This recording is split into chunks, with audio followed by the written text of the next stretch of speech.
Boa tarde a todos. É um prazer estar aqui com vocês nessa comemoração de 82 anos, porque não é qualquer casa espírita que chega aos 82 anos, né? É um processo longo e, com certeza, nenhum de vocês estava aqui há 82 anos atrás. Encarnados. Encarnados. Bem, hoje nós vamos fazer, como já foi anunciado, uma reflexão a respeito desse tema. São chegados os tempos, que se apoia na Gênese, né, no livro de Allan Kardec. Tem tudo lá. Nós vamos simplesmente levantar alguns aspectos que são interessantes para o nosso pensar de hoje à tarde, porque hoje se fala muito dessa questão de transição. Nós estamos passando de uma situação para outra. É muito comum falarmos isso hoje em dia. Quem vai ficar no planeta, quem não vai ficar no planeta, existem as apostas e tudo mais, mas todo mundo garante que vai ficar. Então, não sei quem vai ser levado para outros lugares, né? Alguém vai ser, não somos nós, mas alguém vai para outros planos. Quando nós evocamos essa frase, são chegados os tempos, o que isso já nos estimula a pensar? Eu vou interagir um pouquinho com vocês, tá? Porque senão todo mundo vai dormir aqui. Então é melhor a gente falar um pouquinho e vocês responderem, pelo menos tentarem responder pensando. Chegados os tempos, são chegados os tempos? Vocês percebem isso? Percebe, né? A gente acha que está chegando um tempo. A gente não sabe bem que tempo é esse, mas está chegando algum tempo aí. Que tempo é este? E aí a nossa reflexão vai girar muito em torno disso. São chegados os tempos, os nossos tempos? Qual o nosso papel nesses novos tempos? Será que nós estamos colaborando nisso? Ou se estamos simplesmente evocando isto como se fosse algo que a gente acredita que vai acontecer, mas não temos a certeza que isso vai acontecer? Porque são coisas distintas, né? São chegados os tempos. Inicialmente, não sei quem se lembra, mas no ano passado a NASA descobriu 7 planetas muito parecidos com a Terra, no ano passado, em fevereiro do ano passado, certo? São 7 planetas. E esses planetas têm uma semelhança com o nosso planeta Terra, então aí sempre vem à tona aquela questão, será que existem vidas em outros lugares? É uma discussão filosófica, às vezes, né? Esses planetas, eles distam daqui do nosso sistema 39 anos-luz. 39 anos-luz. Em termos astronômicos, isso não é nada. Está logo ali. Para nós é uma eternidade, porque ficarmos viajando durante 39 anos na velocidade da luz, primeiramente que nós não conseguiríamos, nós nos desintegraríamos, né? Mas esta medida nos dá uma reflexão. 39 anos-luz. Eles estão perto de nós e, ao mesmo tempo, estão muito distantes de nós. Será que existe vida nesses locais? Como é que nós vamos atingir um planeta que existem vidas, planetas que existem vidas em outros locais? Como é que nós vamos chegar nesses locais? Nunca. Como é que poderíamos atingi-los? Vocês acreditam em OVNI? Acreditam em OVNI? Né? Outra discussão, né? Quem já viu? Mas tem gente que já viu, né? Tem gente que viu uma luz no céu. Eu conheço uma pessoa já desencarnada, uma tia minha, que uma vez ela viu na região de Campos uma luz que se locomovia, se mexia assim. Não sei se era uma visão, ou se era um OVNI. Mas reparemos que se existem esses seres, esses OVNIs, que trafegam no universo, eles seriam mais evoluídos ou menos evoluídos do que nós? Seriam mais evoluídos. Mas em que sentido? Imoralmente. Olha só como é que é interessante a questão. Reparemos que se eles conseguem trafegar no universo, Por isso que eu quis fazer a reflexão do tempo, porque na teoria da relatividade, o espaço, ele se contrai, né? Na medida que você viaja na velocidade maior, próxima da luz, o espaço se contrai e o tempo se dilata. Significando o quê? Que as coisas se tornam possíveis à medida que você começa a aumentar a sua velocidade. Certo? Então, se esses seres viajam no universo, eles viajam numa velocidade impressionante, porque eles não podem ficar séculos para chegar em outro lugar, né? Eles vão desencarnar antes de chegarem lá. Então, não é possível. Eles dominariam uma lei, as leis de Deus, de tal maneira que eles conseguiriam trafegar neste universo. Então, não seriam 39 anos, seriam sei lá quanto tempo, mas eles conseguiriam. Então, mas, com certeza, intelectualmente, eles seriam mais evoluídos, porque eles dominariam leis que nós hoje não conseguimos fazer. E moralmente, nós poderíamos concluir que eles seriam mais evoluídos ou menos evoluídos? Imaginemos que eles fossem menos evoluídos moralmente do que nós. O que eles poderiam fazer conosco? Nos destruir. Então, esse negócio desses planetas que se lutam aí, isso é ficção, gente. Porque não é possível que um ser domine as leis do Criador para destruir a própria criação. Então, não teria cabimento, pelo menos de uma forma lógica hoje, que esses seres conseguissem trafegar e iriam dominando os outros planetas. Pelo contrário, eles iriam para estudar, para analisar, para cooperar, porque se descesse um OVNI aqui atualmente, o que aconteceria com ele? Nós trataríamos eles como o quê? Amigos nossos? Irmãos do espaço? Nós iríamos querer destruí-los. Então vejamos que há uma incompatibilidade muito grande, moral, a visão que eles teriam de nós e a visão que nós temos deles. São inimigos tentando invadir o nosso planeta. Mas somos todos irmãos, então não faz sentido isso, como se houvesse essa guerra entre planetas. Isso é uma coisa muito de ficção. Mas nós acreditamos diretamente que existem vidas. Existe vida. Para nós isso aí é um ponto pacífico, mas ainda a ciência não comprovou de forma direta esta realidade. Não era isso que eu queria fazer. Então, haveria uma hierarquia, vamos pensar, haveria uma hierarquia entre os mundos, certo? Mundos mais desenvolvidos, mundos menos desenvolvidos. Esses seres que conseguissem trafegar, eles seriam mais evoluídos. Mas uma outra reflexão que a gente pode fazer, eles ainda precisariam das espaçonaves. Olha só como é que é interessante, para trafegar, né? E a gente sabe que o espírito pode trafegar. Olha só como é que é interessante isso, gente. Então, existem tantas coisas que nós não sabemos. Por que seres mais evoluídos precisariam ainda de instrumentos para poderem se deslocar? Porque eles ainda não chegaram ao topo.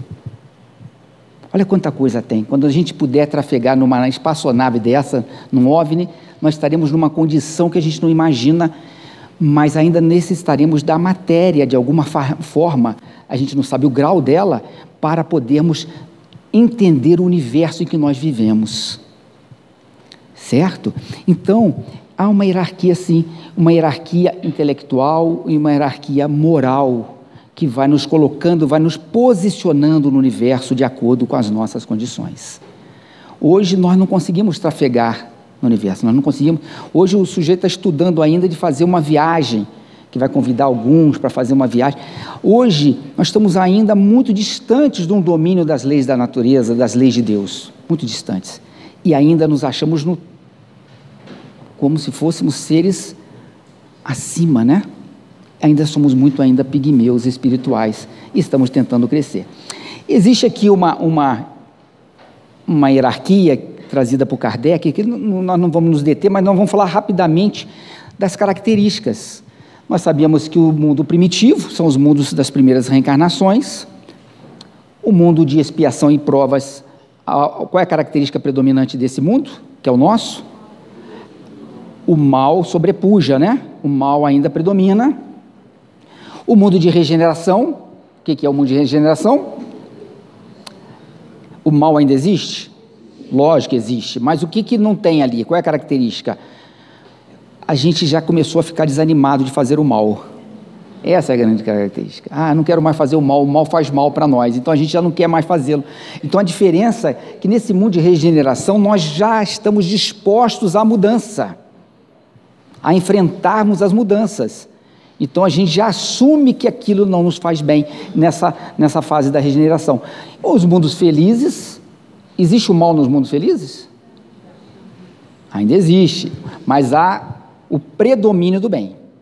Mas o mal que tem lá não é o mal que nós conhecemos aí, é o resquício desse mal que nós ainda vamos carregando e vamos diluindo ao longo que vamos evoluindo, mas ainda carregamos resquícios deste mal. Então ainda tem nos mundos felizes o mal, mas nenhum desejo de fazê-lo, nenhuma vontade de praticá-lo, simplesmente há o predomínio completo já do bem, mas existe ainda a necessidade de nos desfazermos de algum tipo de mal. E o mundo puro, que é o mundo realmente onde não há mais indício de mal, ok? E por que tudo isso? Porque existe uma lei chamada progresso. Tudo progride, tudo evolui. É inexorável isso, não tem jeito, não temos como deter isso. As coisas vão evoluindo, mesmo que a gente ache que não estão evoluindo. Elas evoluem. Mesmo parados, nós estamos evoluindo de alguma maneira, porque estamos adquirindo experiências, e essas experiências são importantes para o nosso processo de evolução. Então nada fica, é uma lei. O universo está se movimentando o tempo todo. Nós vimos aqueles 8 planetas ali, mas repare um detalhe, o nosso sistema solar, ele trafega aproximadamente a 1.800 km por hora no universo. Aquele sistema também está trafegando, porque é relacionado, está ligado. Então nós não estamos parados, mostrando que a vida é algo dinâmico, é algo em movimento. Quando a nossa vida está muito parada, a gente tem que ficar em alerta, porque a vida é dinâmica por si só. A natureza, a Terra gira em torno do Sol, a Terra gira em torno de si mesma. Então, ou seja, tudo está se movimentando, tudo, numa velocidade que a gente não para perceber. A gente não percebe que nós estamos aqui viajando no universo. Ninguém percebe. Estamos aqui tranquilos, bem, confiantes, mas estamos numa velocidade muito grande. Se nós colidíssemos com algum outro objeto nesse universo, seria o fim do nosso planeta. O nosso planeta, ele vai acabar um dia. Vocês sabem disso? Vai acabar. Vai demorar um pouquinho, mas vai acabar. Então é outra coisa interessante a lei do progresso. O planeta nasce, vai progredindo, mas ele vai terminando. Olha o progresso dele, que é indo para um final. Um dia o Sol vai engolir o nosso planeta. Uns 8 bilhões de anos. A gente não precisa ficar preocupado com isso hoje. Não precisamos ficar preocupados com isso. Porque é interessante, quando a gente aprende que Jesus se reúne no Sol, olha só, como é que pode isso? Isso para nós é uma coisa muito doida, né? Alguém se reunir no Sol, a gente não consegue nem ficar exposto ao Sol. Agora, ir para o Sol. Aí a gente começa a pensar, lógico, se nós vamos evoluir, nós vamos acabar no Sol, todo mundo. Então vamos estar tudo puro e podemos estar naquele planeta lá, naquele que também nem vai existir também, depois vai morrer também. Olha só o ciclo da vida. Agora, nós estamos numa janela de oportunidade. Esse momento do nosso planeta é o momento mais propício para a nossa evolução. É isso que é importante. Nós temos o clima, é como o planeta chegou no momento em que ele não tinha condições de ser habitado, passou a ter essas condições e de repente ele vai parar de ter essas condições também no futuro. Então este período, essa janela de oportunidade, nós estamos nela. Nós não podemos perder a chance deste momento, certo? Então, a lei do progresso é inexorável e acontece fisicamente, o planeta está evoluindo fisicamente e moralmente conosco. Não é o planeta que vai evoluir. A transição não é do planeta, a transição é nossa, no planeta. Nós confundimos às vezes. Não é o planeta, somos nós no planeta, né? Certo? E o nosso planeta Terra? Provas e expiações. Tem uma frase de Santo Agostinho que eu acho muito boa, que ele fala o seguinte: esses espíritos têm aí de lutar, aqui nós, ao mesmo tempo com a perversidade dos homens e com a inclemência da natureza. Santo Agostinho nos alerta para o estado do momento que estamos vivendo.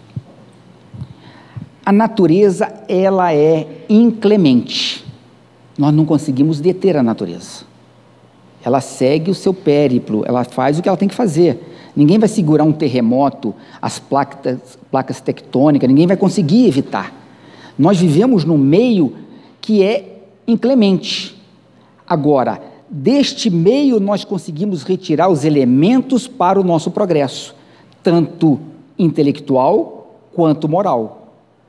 Intelectual porque percebemos a melhor maneira de evitarmos o sofrimento neste meio inclemente.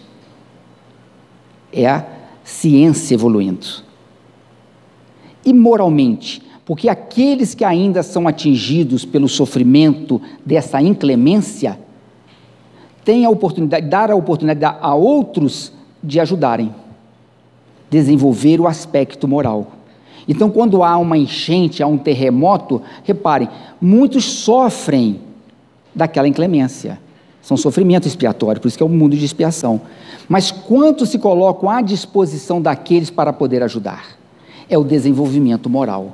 Então, a natureza nos proporciona os dois progressos, tanto o intelectual, para que a gente possa lidar com ela de uma forma melhor, e o progresso moral, quando eu consigo ajudar aqueles que ainda não estão sabendo lidar com esta inclemência. E agora, mas Santo Agostinho, ele alerta-nos a perversidade dos homens. Nós somos perversos, porque são os homens. Nós somos. Ele está se referindo a nós. Isso é importante a gente ter consciência. E por que nós somos perversos? Por quê? Por quê? Pela ignorância. Mas o que mostra a nossa perversidade? Nós somos perversos? Quando que nós somos perversos? Em que momento? Quando nós colocamos para fora o nosso mal. Exatamente isso. Todas as vezes que nós colocamos para fora o que temos de negativo dentro de nós, nós estamos sendo perversos. Em vários graus. Em vários graus. Quando nós somos ardilosos, quando nós sabemos que o outro vai se ferir, a gente está torcendo para ele se ferir, isso é perversidade.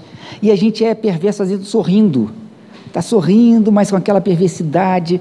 A gente sabe aonde a gente quer chegar, a gente sabe influenciar o outro, às vezes, para uma coisa que a gente deseja. Ou seja, são perversidades sutis que nós carregamos. E tem as perversidades violentas mesmo. Mas eu estou falando a nossa, que é quando nós expomos, nós não conseguimos tolerar o outro. Nós nos sentimos ofendidos e agredimos o outro. Isso é perversidade. Então, lutar contra isso é o nosso momento, porque como todos nós carregamos um pouco de perversidade, nós temos que saber lidar com a perversidade do outro. Quando ele faz isso conosco, o que a gente tem que fazer? Sermos perversos? Não. Olha o aprendizado. É uma luta, porque quando percebemos no outro a perversidade, nós ficamos chateados. Nós não conseguimos tolerar. Nós queremos ser também tão perversos quanto o outro foi. E aí, nós estamos nesse mundo de provas e expiações, por isso mesmo. É a característica deste mal sobrepujando ao bem. É a nossa perversidade. É a nossa perversidade.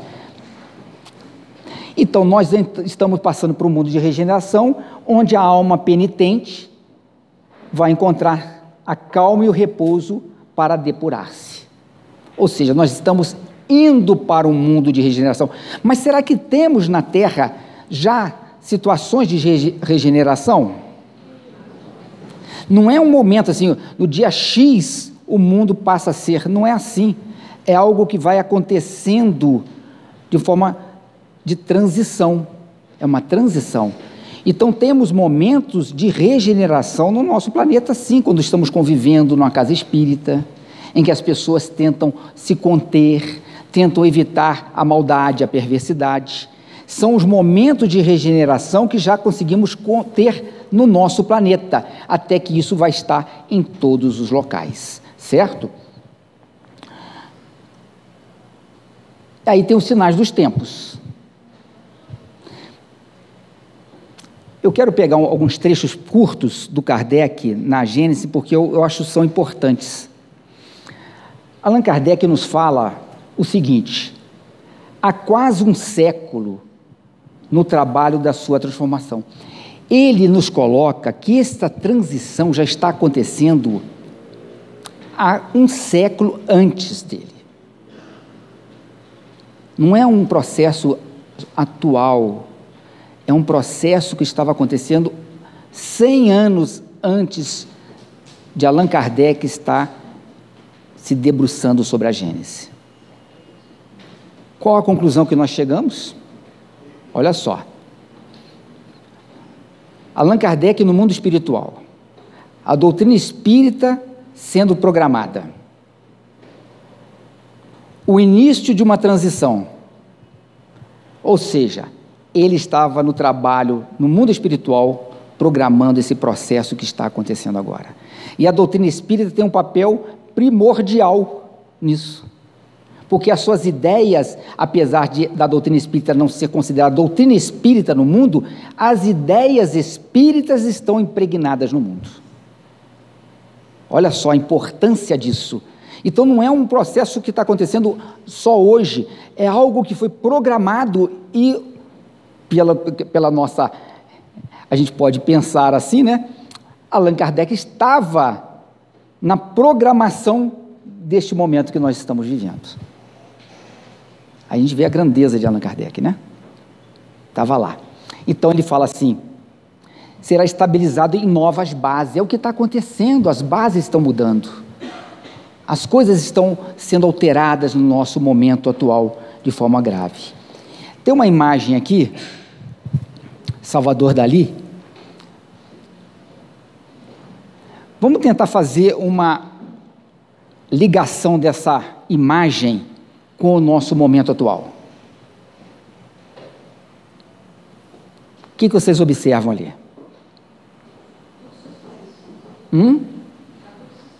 Tudo suspenso. E como é que é essa base aí? E lá em cima? Mas em comparação à base é o quê? Forte, né? Como é que nós estamos hoje? Como é que somos?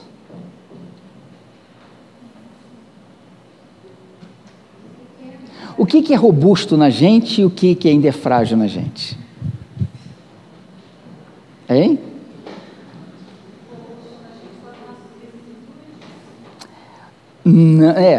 Mas o que é predominante, que a gente sempre fala isso?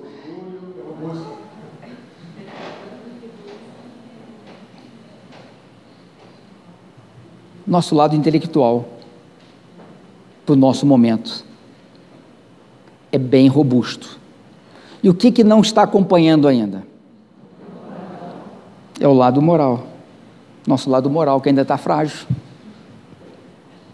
Então há uma diferença muito forte entre o nosso lado intelectual e o nosso lado moral, que a gente precisa estimular, desenvolver.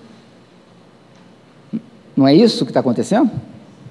O homem está num ponto de conclusões, mas ainda a moral não é o foco principal da vida. Nós estimulamos o nosso lado intelectual não com a preocupação moral, mas com a preocupação material ainda. Então ainda estamos bem robustos nesse aspecto. em comparação ao nosso aspecto moral. E Kardec evoca na Gênesis que temos que implantar a caridade, a fraternidade e a solidariedade, que nós vamos falar isso um pouco mais à frente. Então, destruindo o egoísmo, destruindo o orgulho, trata-se de um movimento universal a operar-se no sentido do progresso moral. Ou seja, o que está acontecendo no planeta está nos levando a buscarmos os aspectos morais para suportarmos as coisas do planeta. Repararam? Os acontecimentos nos estimulam ao aspecto moral para a gente entender o que está acontecendo. Porque às vezes a gente busca respostas intelectuais, mas não encontramos. Mas aí vem o aspecto moral que nos dá um refrigério. Quando uma pessoa perde um ente querido, ela quer buscar no lado intelectual o porquê daquilo, e não tem uma resposta. Mas quando ela se refere ao aspecto moral, ela consegue entender melhor, certo? Então o mundo de transição é esse que nós estamos vivendo. Nós estamos num mundo em que nossas experiências passadas, temos as nossas experiências futuras. O nosso futuro já existe? Já existe? Olha só isso. É interessante isso, que pela ciência já existe também, né? Quando você trafega na velocidade da luz, você não sei o que, você observa que a gente já existe no futuro. Isso é uma coisa muito doida. Mas nós já existimos. E nós estamos aqui, no meio. Como é que é o mundo hoje? Como é que é o mundo hoje? Daqui a pouco vai começar a melhorar, tá? Eu estou falando uma base, mas a gente vai começar a interagir de algumas maneiras.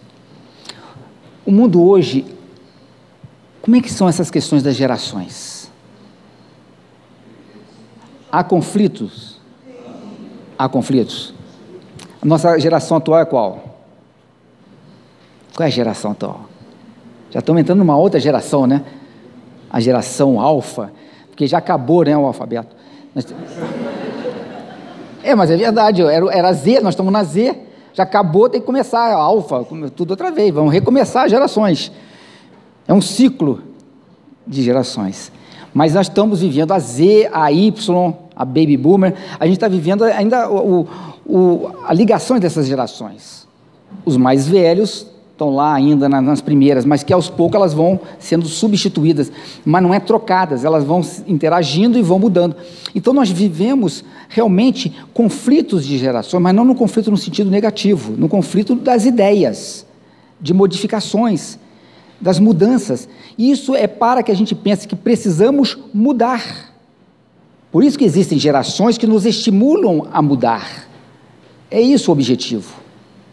Quando nós renascermos daqui a alguns anos, dezenas de anos, não sei o que, nós seremos a geração, sei lá, C, D, eu não sei qual geração, mas estaremos de acordo com aquela época futura.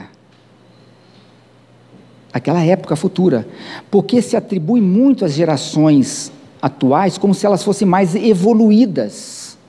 Não se trata de evolução. Tanto que elas mergulham no aprendizado em quais gerações, gente? A geração Z lê livros de qual geração? Da Z? Das gerações anteriores. Então eles não podem ser mais evoluídos de uma forma só porque estão numa geração à frente. É óbvio que existem espíritos que são mais evoluídos de uma geração à frente, não é isso que eu estou dizendo. Mas não é pelo fato de estarem numa geração à frente que são mais evoluídos. Por quê? Quem está nascendo ali são os nossos bisavós, gente. Nossos avós.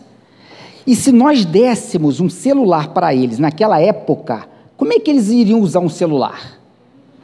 Mas eles usam hoje o celular com a maestria, com uma forma perfeita. São eles mesmos.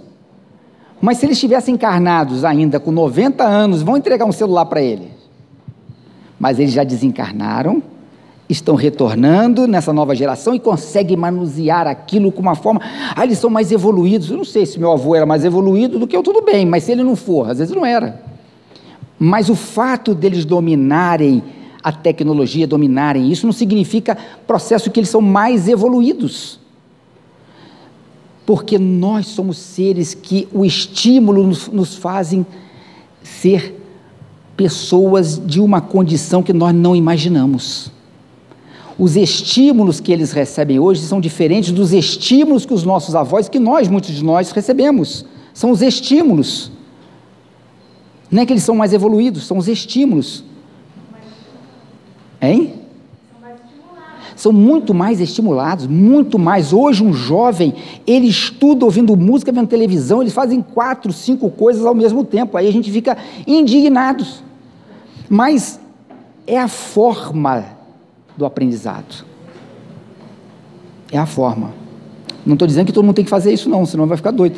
Mas existem jovens que têm essa capacidade. Eles fazem por quê? Eles estão com celular, eles estão conversando aqui, eles estão falando aqui. Nós somos assim. O Espírito tem essa capacidade. Nós não falamos isso, que o Espírito consegue estar em vários lugares ao mesmo tempo. Aí quando um jovem consegue fazer várias coisas ao mesmo tempo, não para com isso. Não. Isso é uma capacidade que está sendo estimulada pela própria vida. Não estou dizendo que todos os jovens que fazem isso são assim não, tá? Porque às vezes tem os jovens mesmo que são preguiçosos, não sei o que, eles não querem estudar, então ele ouve música, atrapalha tudo. Mas é uma capacidade. Às vezes você está falando no telefone e está prestando atenção na televisão, que é uma informação que você está interessado. Você está fazendo duas coisas ao mesmo tempo. Às vezes você está falando no telefone e está chamando a atenção do filho. E falando no telefone aqui. E quem está do outro lado nem está sabendo o que está acontecendo, e você está fazendo várias coisas ao mesmo tempo. Hoje é proibido, mas quantos dirigem falando no celular? Isso não se deve fazer, mas quantos fazem essa coisa? Fazem duas coisas, né? Então nós temos essa capacidade. Então a geração nova que mostra essas capacidades, a gente não pode achar que eles estão... Não, estão dentro do processo deles.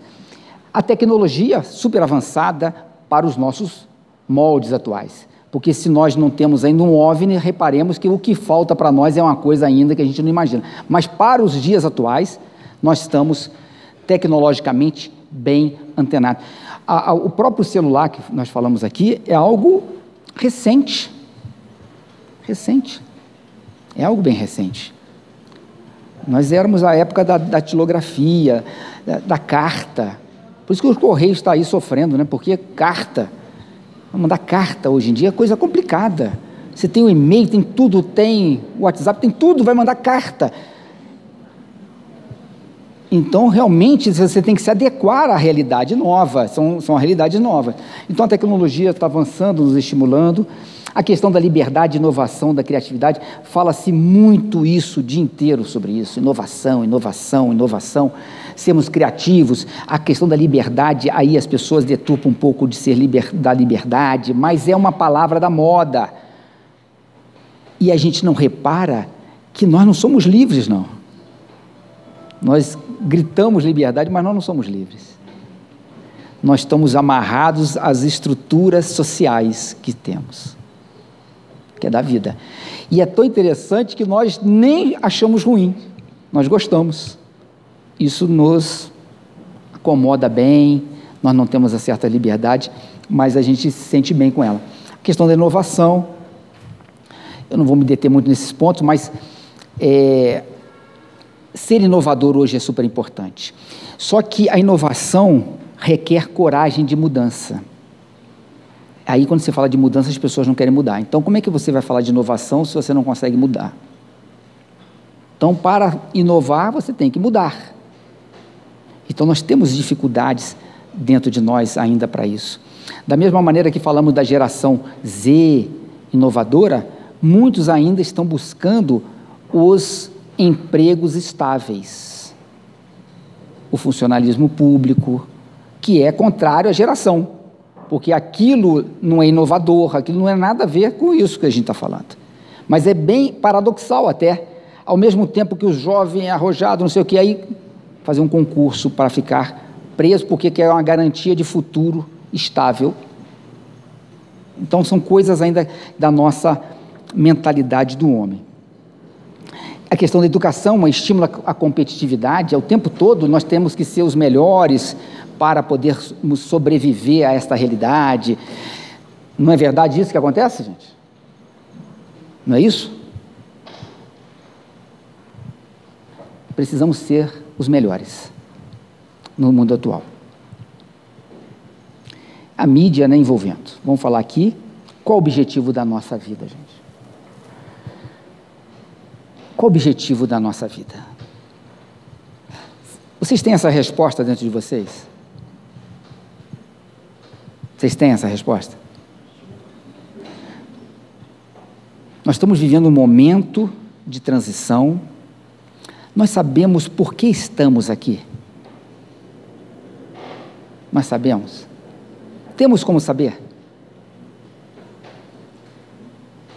Às vezes, intelectualmente, eu tenho decorativo a resposta dos espíritos.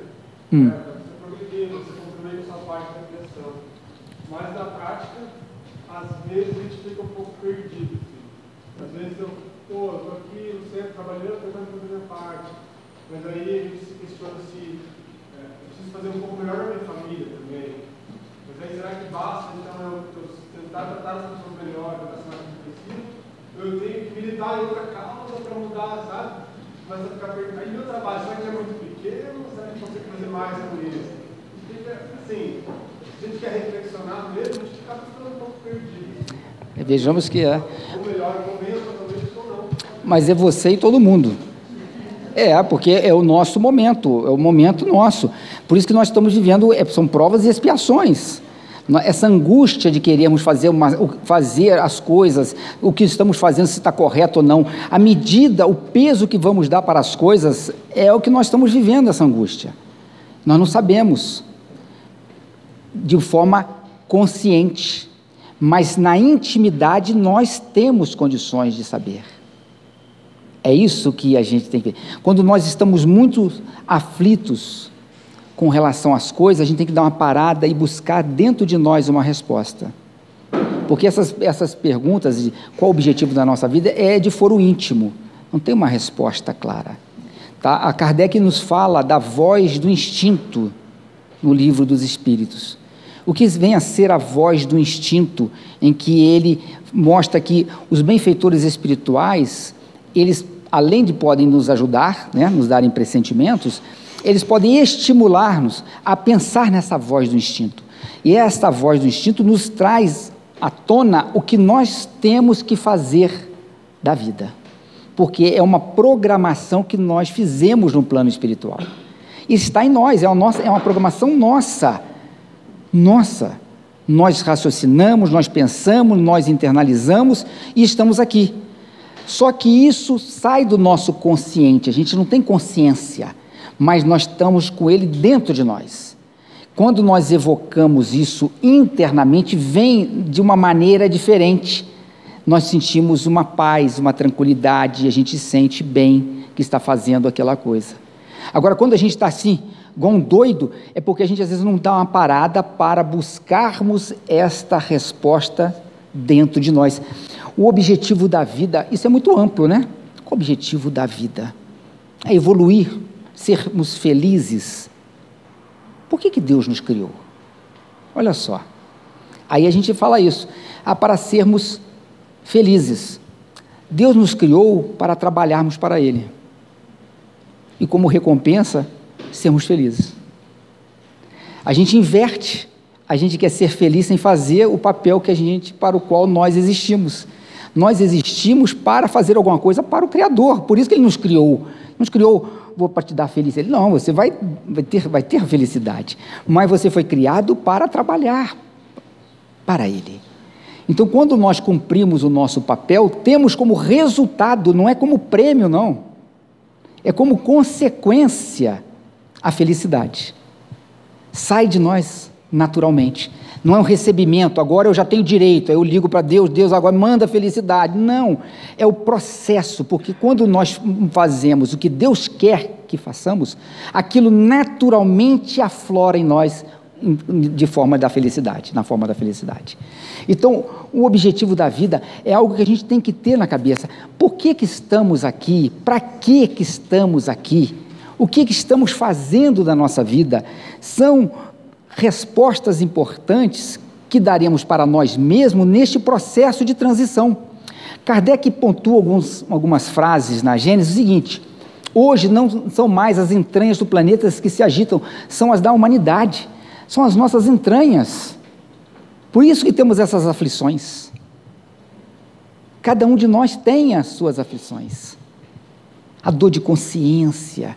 Será que de tempo perdido, a sensação de tempo perdido, então é horrível. Porque você fala, e o tempo está passando e eu não estou fazendo nada. Eu estou passando e eu não estou fazendo nada. Dá uma sensação horrorosa isso. Um vazio, porque nós não existimos para fazermos nada. Nós existimos para fazermos alguma coisa. Produtiva, obviamente. Então, as entranhas estão se agitando. É, então, um cataclismo moral que está acontecendo no planeta. Cataclismo moral. O caráter, os costumes, os usos, tudo está mudado. E que, com efeito, surgiram homens novos, ou melhor, regenerados. É o que está acontecendo. Pessoas começam a surgir no nosso planeta, apontando caminhos melhores para nós. E é isso que está acontecendo de uma forma geral. Nunca se falou tanto de liderança no planeta. Tanto, se estuda liderança em tudo quanto é lugar, em empresas, é liderança, ser líder, tanto, porque um líder aponta caminhos. Aponta caminhos. E todos nós poderemos ser líderes, olha só que interessante. E poderemos apontar caminho onde estivermos. Então, é um processo global que está acontecendo. Todos nós fazemos parte deste processo. Faz-se mister que o mal chega ao excesso para tornar compreensível a necessidade do bem e das reformas.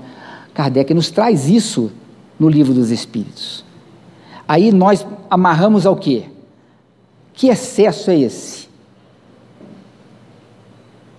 Que excesso é esse? Faz-se mister que o mal chega ao excesso para tornar... Está acontecendo isso?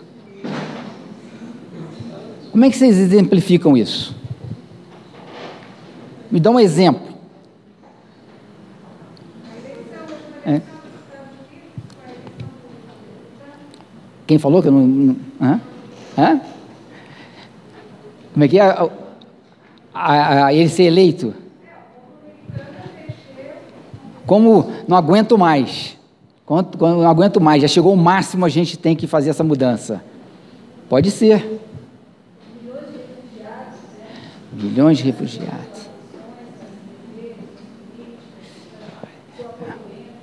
Repara que a sociedade está mostrando seus excessos, certo? O hedonismo, né? Excesso de prazer, de necessidade de escapar da consciência e a gente tem que extravasar dessa forma. Ou seja, a sociedade está apresentando um momento em que as pessoas não suportam mais o que está acontecendo. Querem uma mudança. Só que a sociedade é formada por quem? Por nós. Então, faz-se mister que o mal chega ao excesso dentro de nós.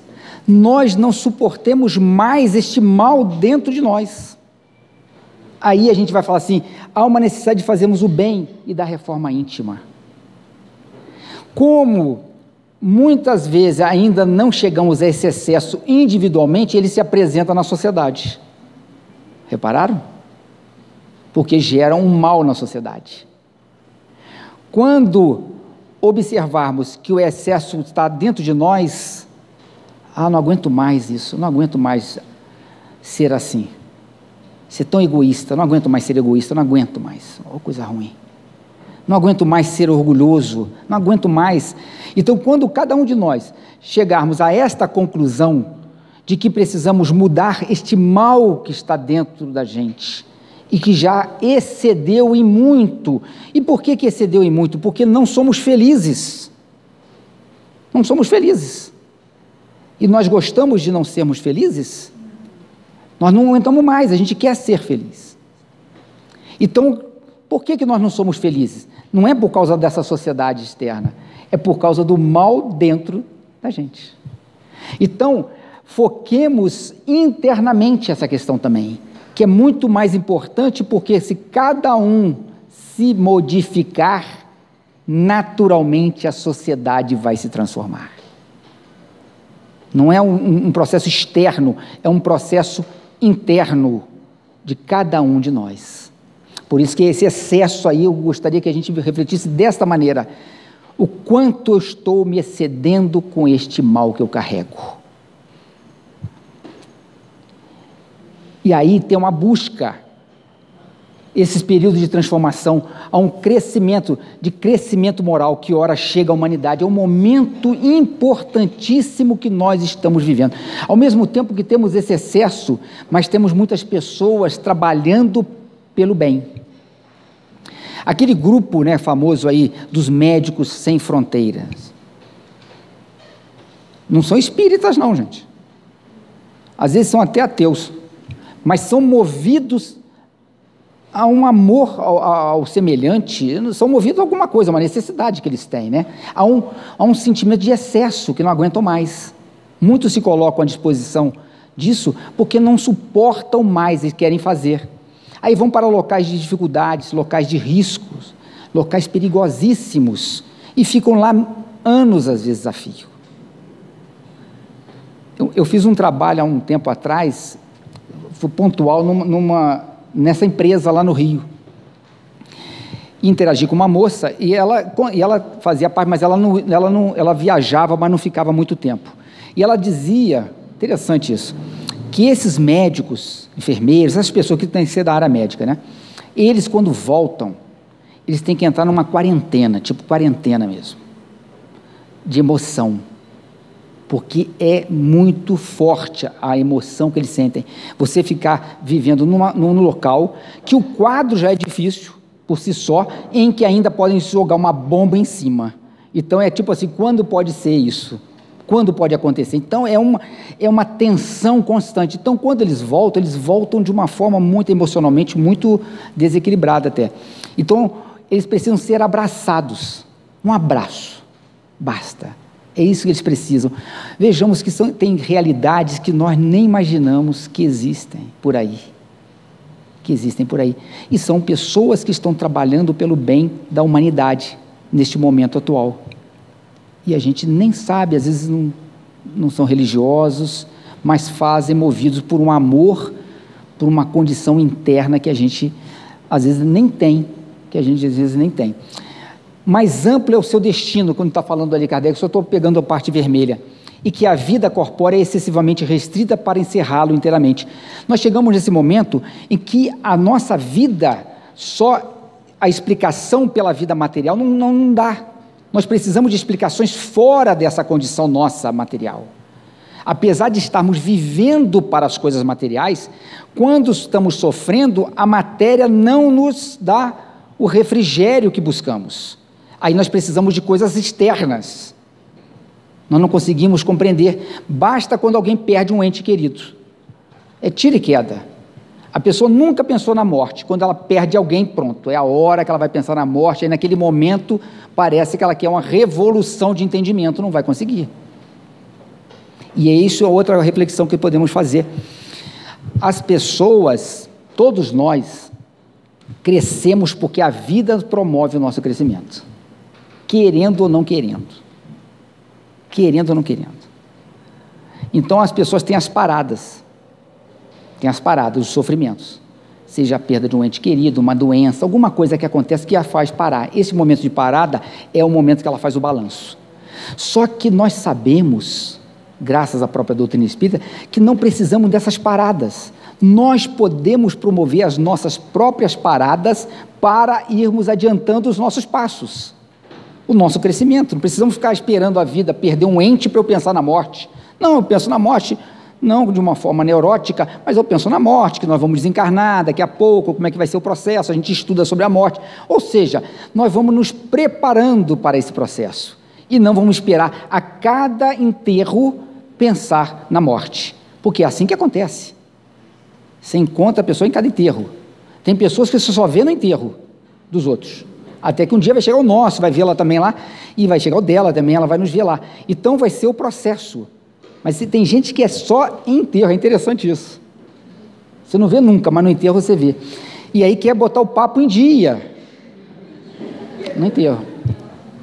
Quer conversar tudo da família, tudo no enterro. não é o momento mais propício, né, para a gente fazer isso. Então, essa busca que estamos tendo é agora, essa busca de algo fora da gente, não é na matéria, é algo no futuro. Vamos pensar no nosso futuro. Onde estaremos daqui a 100 anos? Olha só. Onde estaremos?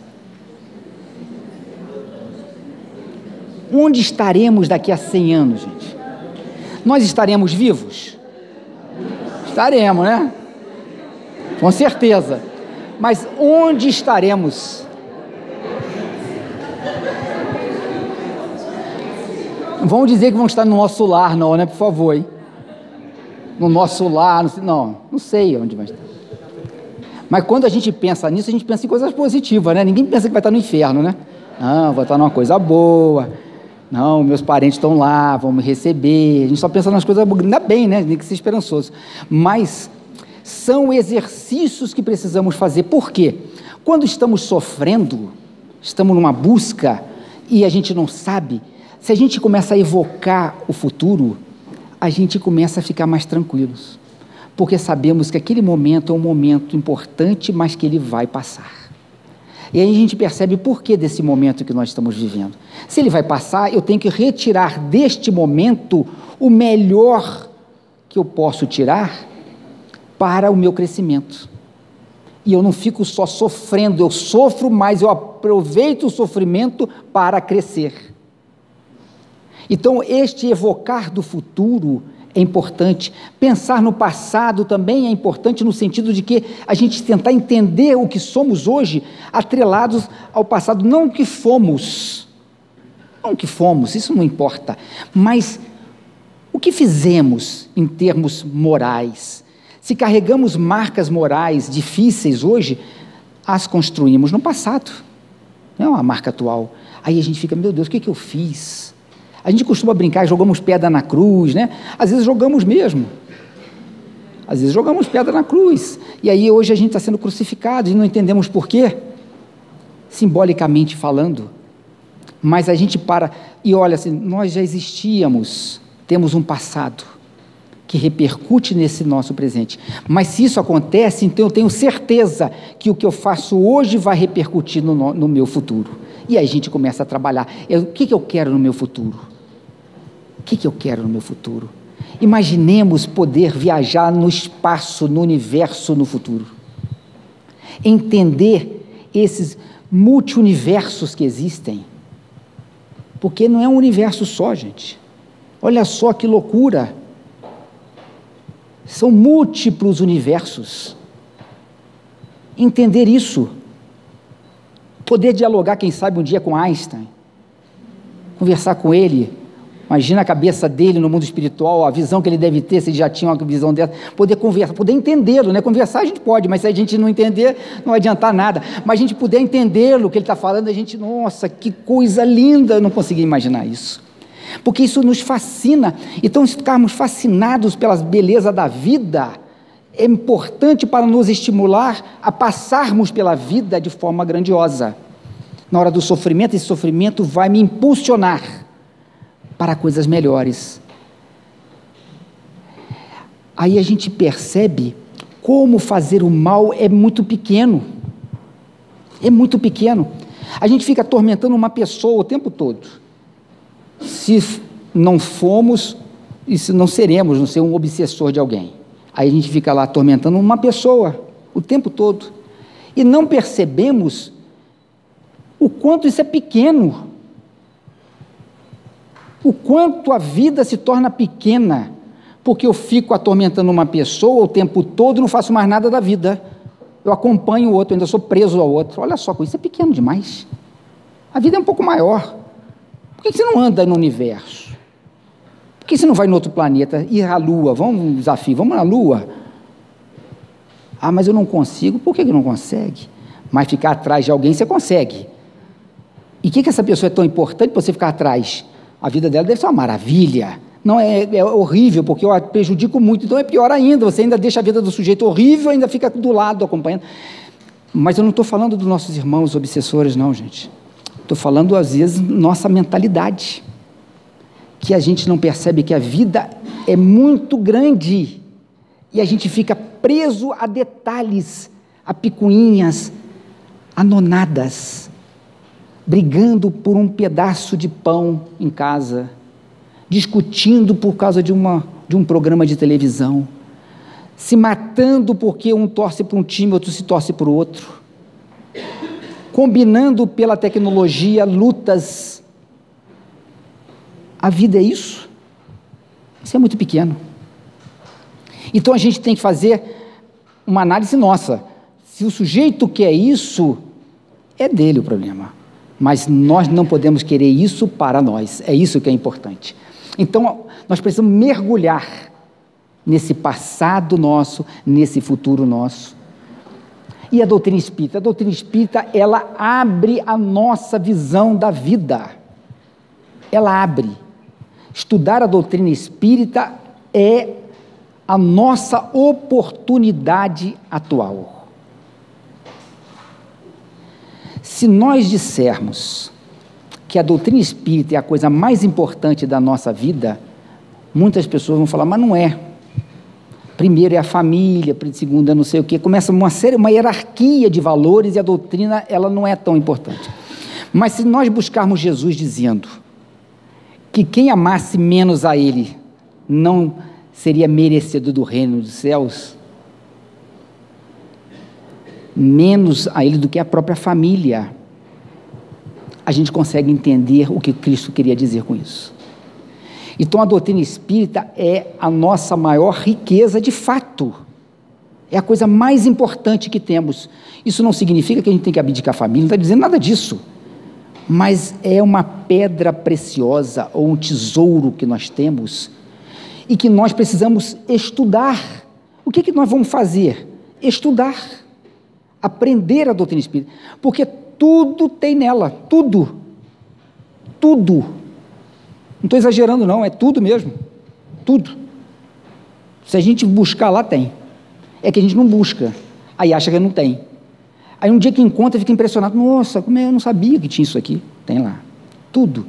Quando pega o Evangelho do Cristo, junta com a doutrina, aí a gente fica enlouquecido. Tem tudo ali, por isso que é um tesouro.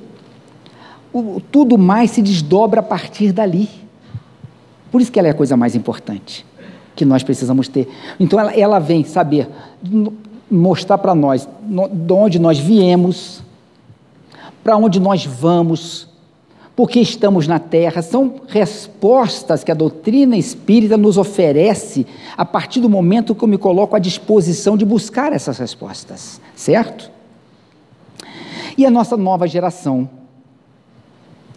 que está aparecendo, a geração que desaparece levará consigo seus erros e prejuízos. Não é a geração Z, isso não, a geração que ele está falando dos espíritos. A geração que surge retempera em fonte mais pura, imbuída de ideias mais sãs, imprimirá ao mundo ascensional o movimento no sentido de progresso moral, que assinará a nova fase da evolução humana. Nós estamos vivendo exatamente isto. Começamos um incremento do progresso moral. É isto que precisamos. Essa é a nova característica dessa geração. Progresso moral. Se estamos dispostos a isso, estaremos nela. Se não estamos dispostos a isso, não estaremos nela. Jesus nos fala, quem que vai herdar a terra? Os mansos. Está lá, vejamos que Jesus já disse quem vai ficar na terra. Os mansos. Está lá, palavra de Jesus. Os mansos vão herdar a terra. Os mansos são quem, gente? Nós somos mansos? Quando eu perguntei quem vai ficar aqui, só basta perguntar isso. Nós somos mansos? Se somos mansos, ficaremos na terra, certo? E para fortalecimento da transição, grande emigração se verifica dos que habitam, ou seja, esse tráfego no mundo espiritual. Nascem espíritos aqui, nascem espíritos, mas não nascem todos os espíritos, porque também vem a outra ideia, que vão nascer os espíritos, que vão nascer todos os espíritos. Se nascer todo mundo, então estão tirando todo mundo, não é isso, gente. Vão nascer espíritos de forma estratégica, e sempre nasceram, sempre, em todas as épocas, não é agora não. Agora há um incremento, que estão nascendo espíritos para incrementarem este processo. Mas isso é uma estratégia divina que sempre ocorreu, sempre, certo? Então não é uma coisa especial. A gente, quando começa a colocar tudo especial nessas coisas, a gente fica meio fora da doutrina. As coisas são naturais. Nascem espíritos, grupo de espíritos. Quando as pessoas começarem a falar que estão nascendo, parece que todo mundo pergunta o percentual de pessoas. Aí a estatística é ótima. Nós somos aqui quase 9 bilhões de pessoas, né? Fora os encarnados, mas bilhões. Quantos nasceram para incrementar a Terra, percentualmente falando? A gente não consegue saber isso. Então não é todo mundo, não é possível. São espíritos nascendo de forma estratégica, e a gente vê isso acontecendo nas artes, na filosofia, na ciência, a gente vê isso acontecendo direto. Espíritos que renascem, seres que renascem, e às vezes não são de outros planetas não, tá? São daqui mesmo, que já evoluíram, que estão renascendo. E a nossa transição? Eu já vou dar uma paradinha. E a nossa transição? Quem somos? Nós vamos parar aqui, que aí eu vou pegar e depois vou terminar, tá? Nós vamos dar uma paradinha agora, então.